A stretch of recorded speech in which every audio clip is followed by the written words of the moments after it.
Hi, Scott Simon, Simon Says with you, and I hope you enjoyed our episode earlier with Steve Oslika on Labor Day, talking about bipartisan effort, at least in the state of Missouri, to build labor, jobs, and business. And if you haven't listened to it, please do. You can go to my website, simonsaystories.com. But for those of you who have an iPhone, I'm going to ask you specifically to go to iTunes, where Simon Says is located, listen to the episode, like it, comment it, and share it. Well, one episode that has been very popular on Simon Says is tips about travel and vacation in Las Vegas. So we're going to bring back Jay Kirsting for another award-winning episode of traveling to Las Vegas and having fun and doing it at the right price and seeing the right things. And so for this episode, Jay, I'll let you set it up. What part of town are we going to talk about where people should come, visit, stay, and enjoy themselves? Well, I think a lot of what we talked about last time is going to translate to anywhere you go in Las Vegas. But I think this time, let's focus on downtown. It's a popular place for a lot of first-time visitors to go to anyway, but a lot of folks have never chosen to actually stay there, you being the exception, so I can actually defer to you on some of these points as we keep talking. Okay, I will talk about some places downtown. One thing I do want to talk about, Fremont Street specifically, that's what we call it, is the entertainment value that you get there in terms of entertainment. Last Friday, the Friday before Labor Day, Melissa Etheridge performed in Las Vegas on Fremont Street, on the 3rd Street stage. That's the big one, and it was free of charge. Now, there's nowhere else in the country where you can beat something like that. No, not really. I mean, it's amazing. There's so much great entertainment in this city anyway. But to have a big-name artist like Melissa Etheridge down there on Labor Day weekend, I mean, you just don't get that anywhere else. And it's for the right price, free. I mean, your only expenses on downtown. And this was one of my biggest knocks on downtown, Scott.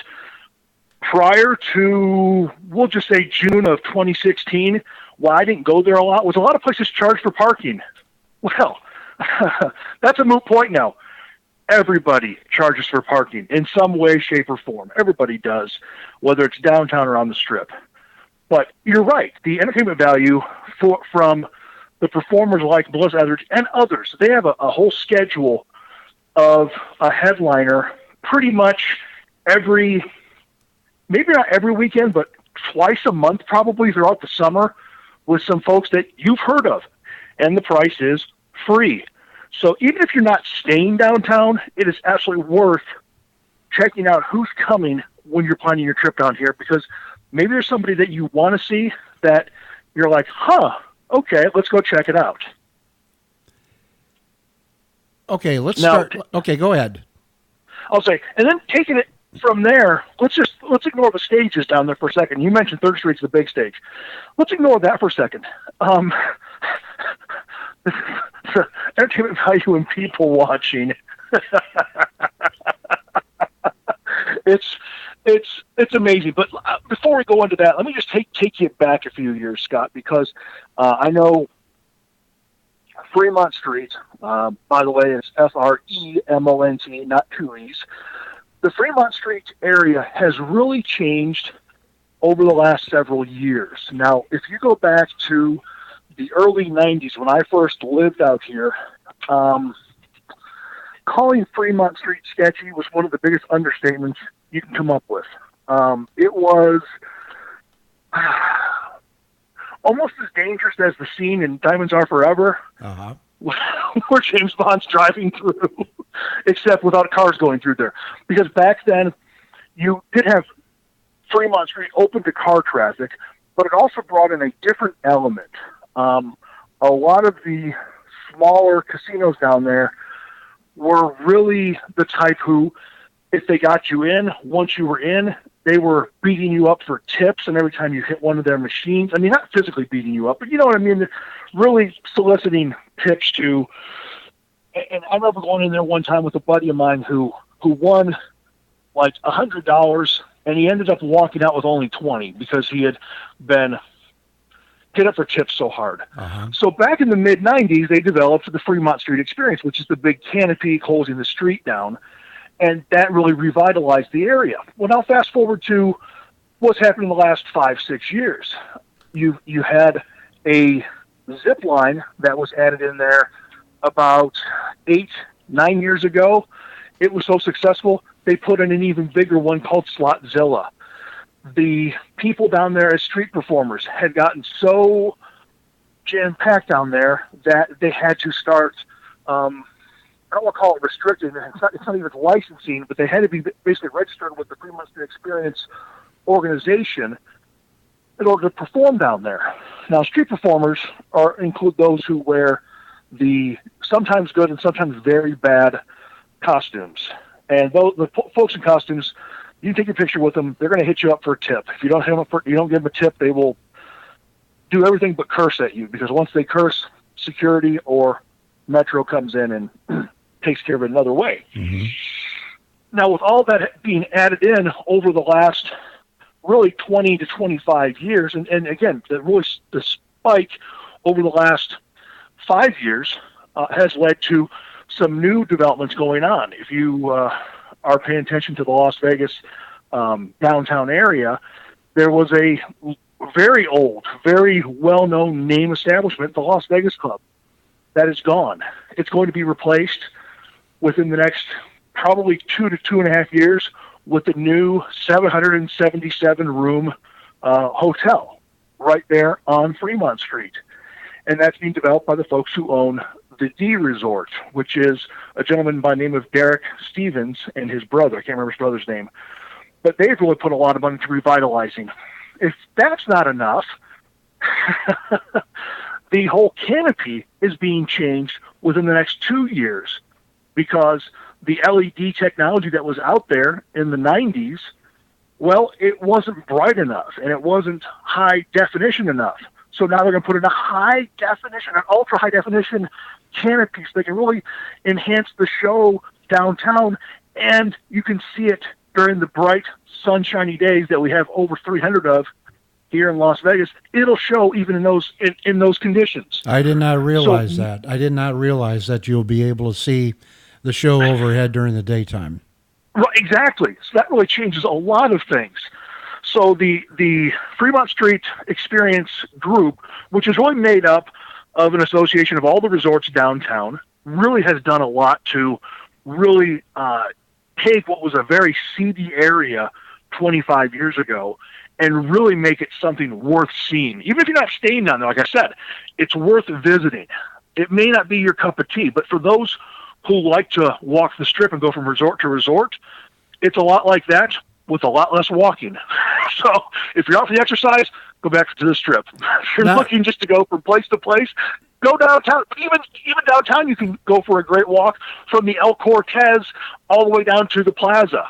I mean, it's still a nice little walk, and there's so much going on in downtown in addition to the Fremont Street Experience as well.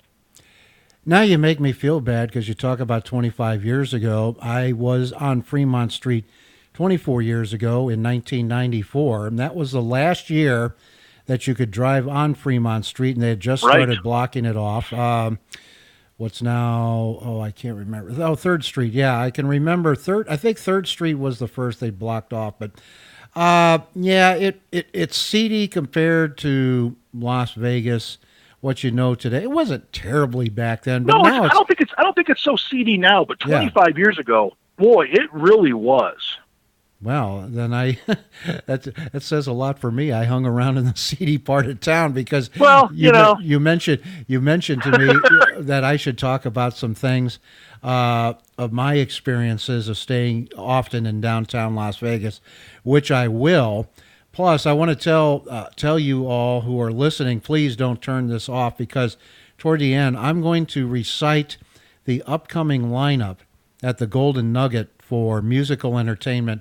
And when you hear these names, you're going to say, I want to go to Las Vegas and see them, because I remember when they were stars and they still belt out great hits. But before we continue with Jay Kirsting, we want to take a little break and talk with Jay about something else that he's involved with, and that's doTERRA Essential Oils. They're the first sponsor of Simon Says Stories, and people are asking me, at least 3 or 4 said, I'm thinking about getting something for my loved one.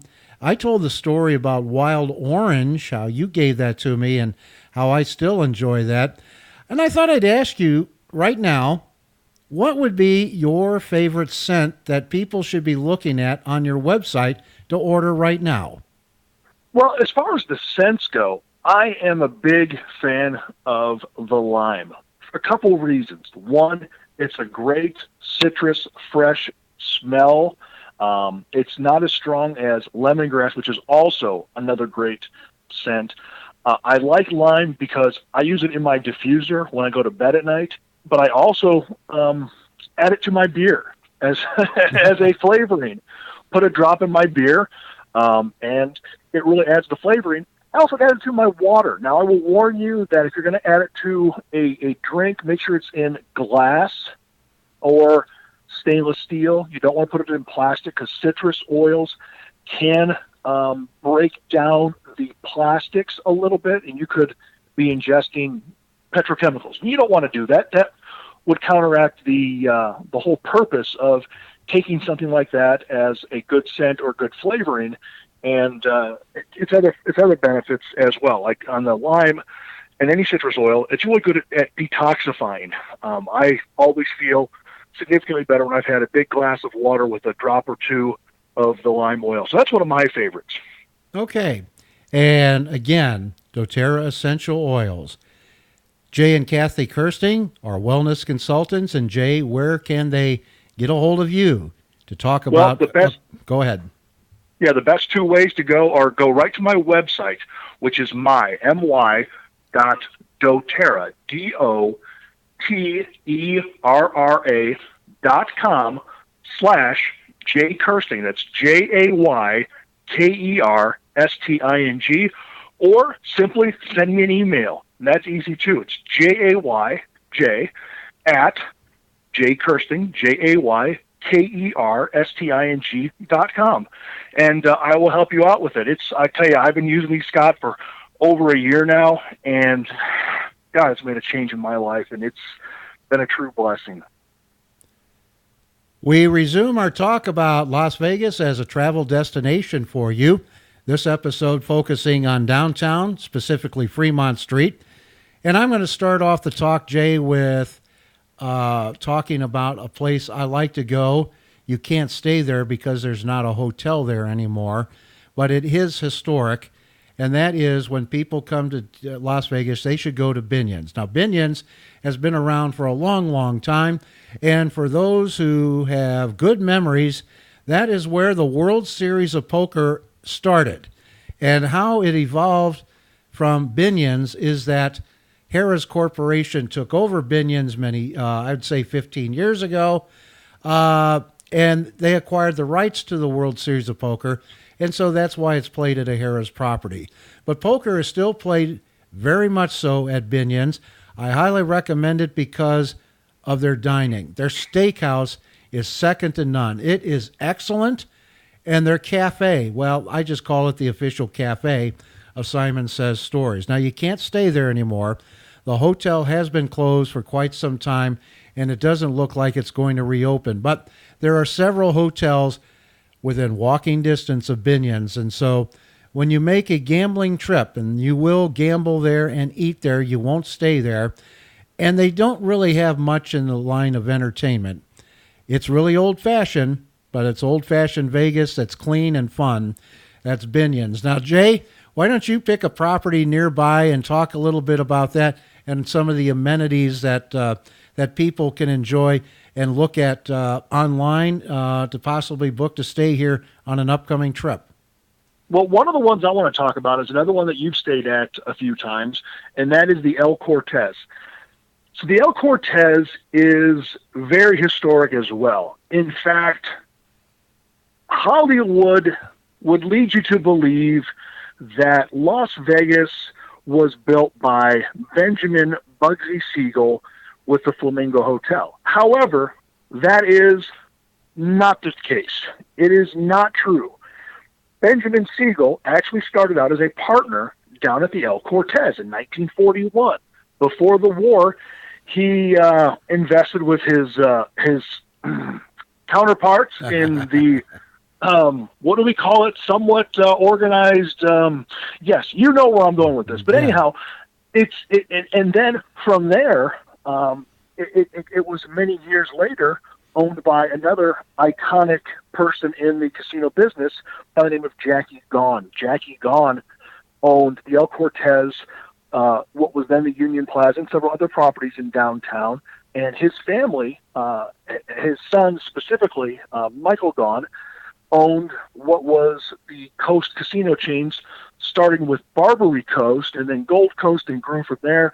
He sold those properties to Boyd Gaming, who also has a huge presence downtown. And now the son owns the South Point in the south end of Las Vegas Boulevard. But getting back to El Cortez, it's one of the few places where you can go in and you can still drop coins and get coins out of the slot machines. It's not all the machines. It's just a certain area within the casino that does that. So that's just one. But Scott, let me have you add into it as well, because you've actually stayed in the rooms there. Yes, I've stayed in both the tower and the old hotel, which is inside the casino, where there's no elevator or escalator on the old side. So it is not handicap accessible, but the tower is. The rooms on the casino side are kind of small. But if you're coming to Las Vegas, you're not spending your time in a room. You're dumping your suitcase and you go out and you're having fun. The tower, I have to say this. If you stay in the tower, you want to try to get a corner room. If you get a corner room, they're as big as a suite. I mean, you can have a small party of a dozen to 15 people in there. That's how big they are. Now, it is old-fashioned, and the furniture is old-fashioned. It doesn't mean it's not clean. It is. But it is rustic, and it is well worthwhile. Now, I want to go from El Cortez. Well, one other thing I'm going to mention about El Cortez before I talk about another property downtown. If you like blackjack, going to El Cortez is a must. It's the best place to play live blackjack. They play single deck, they play double deck, and $5 minimum all time. Not just on peaks. You know, some places on Saturdays, they'll up the minimum to a minimum $10 bet, sometimes $15. Not at the El Cortez. The minimum at all times is $5. Now, Jay, I want to talk just a little bit about the D. You mentioned it a little bit before. And yes. The D used to be called Fitzgerald's. For some of those of you who are older and remember downtown Las Vegas, Fitzgerald's went out of business about a decade ago. And I wanted to talk about this because Fitzgerald's used to be owned at the end, when it finally went bankrupt and out of business, by Don Barden of Detroit, who I worked for in the 1980s building radio stations in Illinois. I liked Don a lot. He's no longer with us. He passed away a few years ago. And at that time when I was building radio stations for him, he got into the casino business in Indiana, the Majestic Star, I think it was. And then he bought Fitzgerald's. Well, Fitzgerald's didn't stay closed for long. As you mentioned, what's the gentleman's name? Derek Stevens, okay? Derek Stevens, also from Detroit, which is why, and that's worth mentioning, he's from Detroit as well. So I believe prior to Mr. Barden's passing, I believe those two knew each other, and maybe that was the connection that helped close the deal. Derek Stevens, his nickname is D. He's from Detroit, sometimes called the D.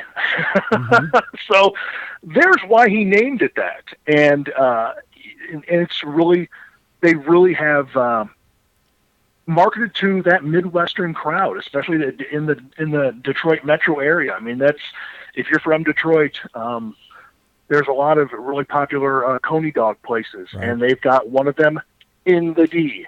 The upstairs at the D, that is another place where you can play real coins and get real coin, get your fingers dirty. That was that was what used to happen before the old ticket in, ticket out system Right. took over about 18, 19 years ago, was you got your hands dirty. Well, there's That one was part of feature. it. There's one feature upstairs that my friends from St. Louis come in, and that is the horse racing machine. I can't remember the name of it, but it is the mechanical horse racing. Yeah. I can't remember the brand name of it, but it is well worth seeing. It's on the upper level, and it's fun, and you can actually win money at it.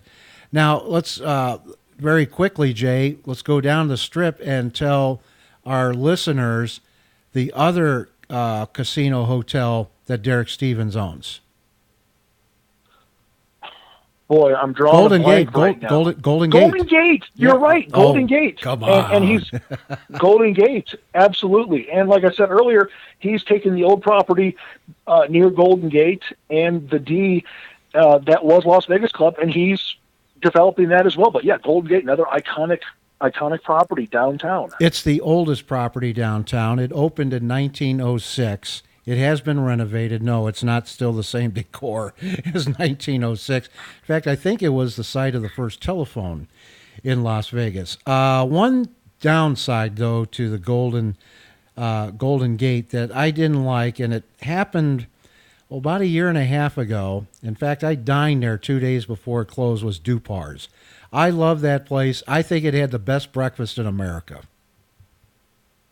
Dupar's was just excellent. There is a Dupar's in town. It's on the west side of town. We'll talk about that in a future episode. Jay, let's see. We've got really two other properties we want to talk about, the Boyd properties and Plaza. I guess we should just start with Boyd because there's three of them to talk about. Right. I mean, and that's one thing that I would encourage anybody who is going to choose one of the Boyd properties is, like I mentioned on the Strip, with the Strip properties, you want to get signed up with their loyalty program, which is called Be Connected, and take advantage of what it has to offer. I know some of the properties there are connected.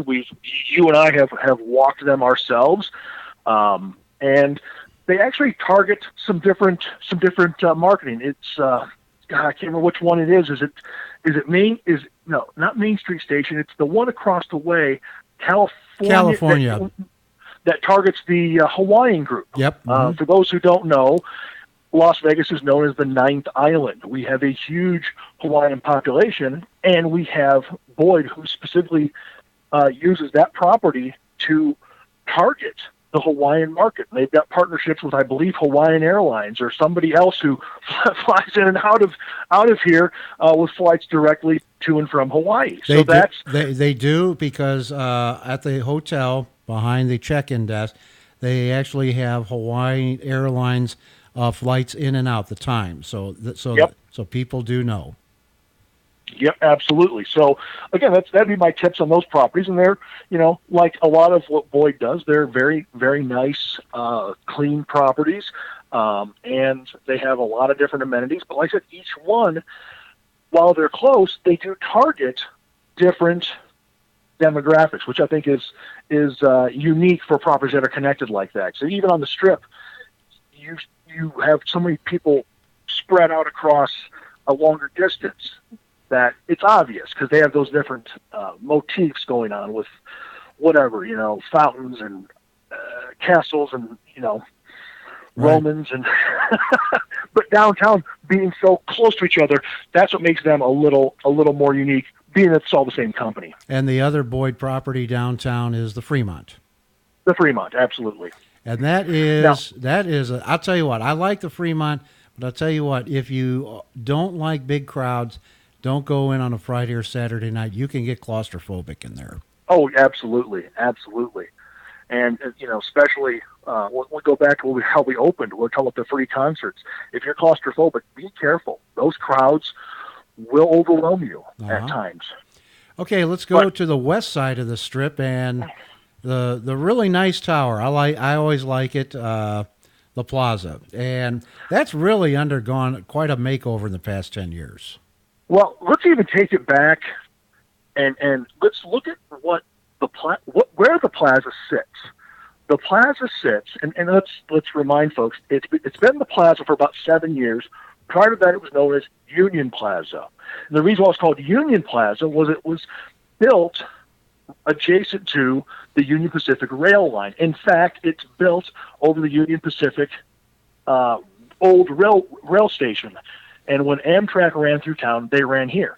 Why that's important is if you go back to the history of Las Vegas, when Las Vegas was founded May 15th, 1905, that's where it was, right there. That's true. On that rail spot. Mm-hmm. So absolutely true. Now, this property originally opened in 1971, and it has gone through some changes, as Scott mentioned. Back about 7 or 8 years ago, it closed down for a while, where they kept part of the casino opened, redid the entire hotel recently. In fact, it was just earlier this year, they redid all the carpet in the casino, and it looks just absolutely amazing down there. Mm-hmm. I never spent a lot of time there, but I did recently spend a few hours down there, and I was really impressed with what they're doing there for their product. And it's a great location right there on Main Street. And they have some selections of restaurants there as well. They've got a bigger food court than probably anybody else has in the downtown area. So if you were looking for food court type, as I like to call it, mall food, they've got all that kind of stuff in there as well. True.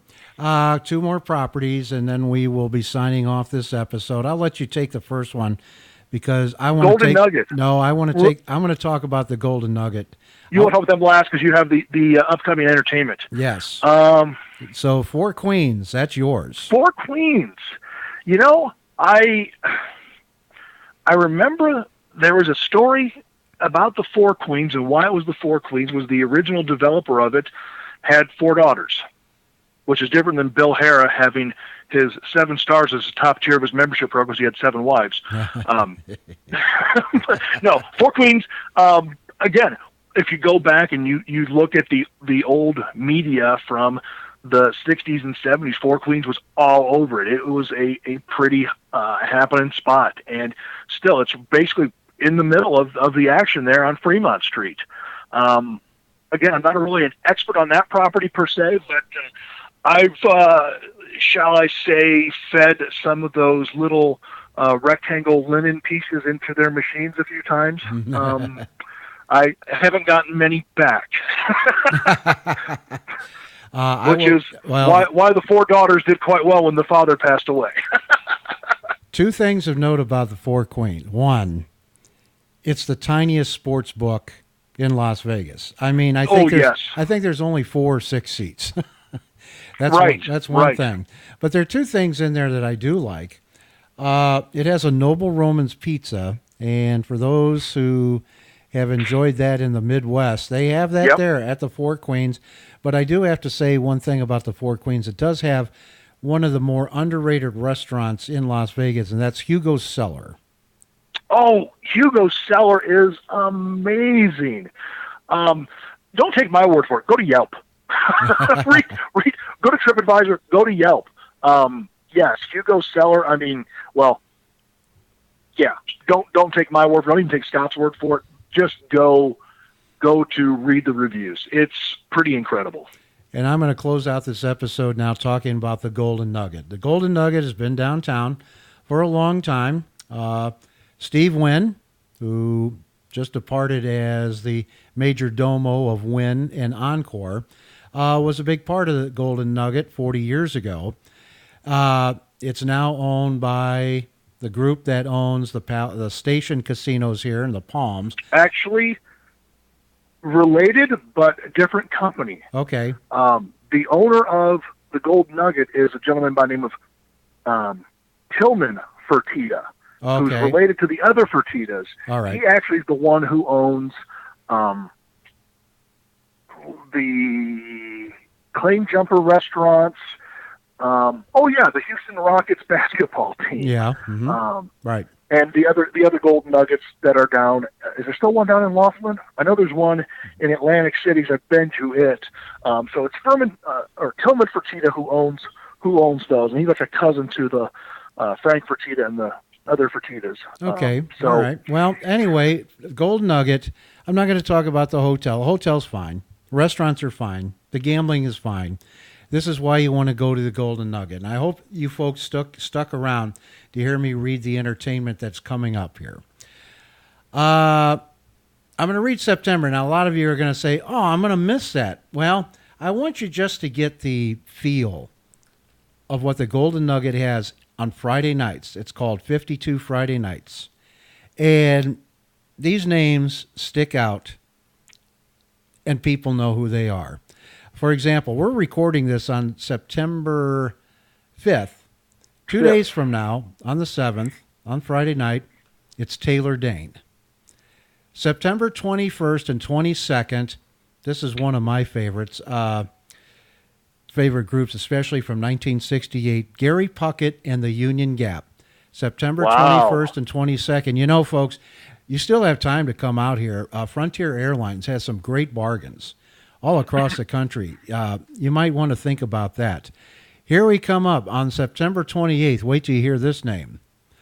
The Association. Wow. Yeah, now I saw them about 15 years ago. They performed at Isle of Capri in Kansas City. And I can tell you the group is still excellent, so they're worth seeing. Now, here we go. Let's go into October. Here's what's coming up. I just want to stop. I'm going to stop with the association for a second and just mention that seeing them in September is better than seeing them in the spring, because in the spring it would be windy. Oh, that's a good pun. Did you all right. cherish that response? Oh, sorry. Guess I'll have to dub in. I guess I'll have to drum in snare drum in there. All right, here's the October entertainment at the Golden Nugget, which is, I think, my favorite feature of Fremont Street in downtown Las Vegas. October 5th, the Guess Who. Ooh. I fronted for them in 1984 outside of Morris, Illinois. They're excellent. They're excellent. They'll be excellent playing into their 80s. October 12th, Everclear. And here's one. If I don't have to work that day, I'm going to try to see them because it's one of my favorite 1960s bands, the Buckinghams. Kind of a drag. Oh, wow. Yep. Kind of a drag. Oh, missing that would be kind of a drag. Tony Wakus, I hope you're listening out there. He knows all these groups. Well, this might be my birthday present to myself on November 2nd. Herman's Hermits. Wow. The reason why is some people know this, but when I was a little kid growing up in Fort Worth, Texas, I was a member of the Texas Boys Choir. And we gave our Christmas chorale concert in 1964 at Casa Manana. No, it wasn't Casa Manana. It was the seminary that had a concert hall. And it was right next to Will Rogers Auditorium. And we performed in the we performed in the smaller venue, and in the bigger venue next door was Herman Hermit. And we had a connecting walkway, and we met them backstage as they took an intermission in their concert, and our concert was done. And so to this day, it was so great to meet Peter Noon of Herman's Hermits, and he was just at South Point. I do want to make a quick point about South Point before we end, Jay. But so Herman Hermit here on November 2nd, and I'm just going to wrap up here with some more names. Eric Burden and the Animals on November 23rd, B.J. Thomas on November 30th, Joe D. Messina, December 6th, Tanya Tucker, December 7th, John Michael Montgomery, what day is he in? December 8th. Wow. The 6th, 7th, and 8th. That's rodeo season. Yeah, that's right. The rodeo's in town. Charlie Daniels Band, December 9th. Tracy Lawrence, December 20th. Pam Tillis, Lori Morgan. These are Lone Star, Colt Ford, Jamie Johnson. Those are some of the acts that you can see at the Golden Nugget downtown. Jay, I don't have anything else. Anything else to wrap up? No, I just want to say the other reason to go to the Golden Nugget is to see the, what is it called? The Hand of God, big golden nugget that it's named after. Uh-huh. And I've not been back by that in a while, but it used to be right across from the big nugget that they had a vending machine where you could actually buy gold out of the machine. I'm not sure if it's still there, but they did have it. I haven't been back there a while. Well, I'll tell you what. if you are a listener to Simon Says and you've been back there, send us a message, and we'll put it on the next episode. Well, Jay, thank you. I'll tell you, the first episode about the Strip was very popular, and this one, I'll tell you what, people, I think, got a lot out of it. This is for, of course, the novices, and maybe if you've been to Las Vegas one time, definitely come down to Fremont Street. Definitely re-listen to this episode to get those tips. Yep. And again, like I said earlier, go back and listen to that first episode about Las Vegas, because a lot of what we talk about there applies to downtown as well, without the specifics of the properties, just the general about how you want to go about booking your rooms and flights and all that. All that information obviously still applies. Okay, folks, and Jay mentioned Jackie Gaughan, the former owner of El Cortez, whose son Michael now owns South Point. The reason why I wanted to wrap up the show with this is that we have a lot of NASCAR fans who listen to this show. Well, we have the NASCAR race coming up in just a couple of weeks, and that will be starting the countdown.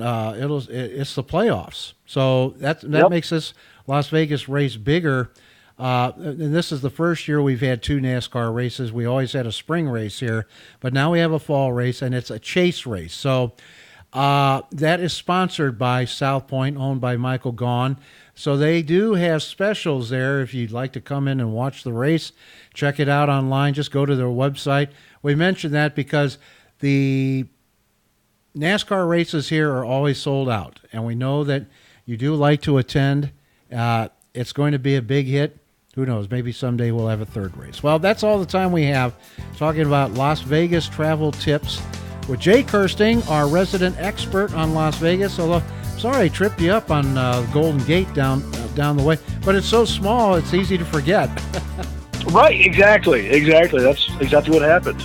And yeah, they don't have many rooms there. They're boutique rooms. I don't think they even have 60 rooms there. But as Jay said, the new hotel they're building across where the Las Vegas Club is, that's going to be something. Well, anyway, thanks for listening. Please share with your friends. Please come out to Las Vegas, and if you do, let me know, let Jay know. We'll go out and have a beer together. And especially subscribe on SimonSaysStories.com. If you have an iPad, go to iTunes, subscribe there. Please listen, please comment, and please continue listening. We're going to continue these episodes with Jay, and the next time we talk, we'll talk about off-strip Las Vegas. That'll include Boulder Highway, the growing area of Summerlin, and other parts of Las Vegas. So stay tuned for that. For Jay Kirsting, I'm Scott Simon of Simon Says, saying so long from the greatest city in the United States, Las Vegas, Nevada.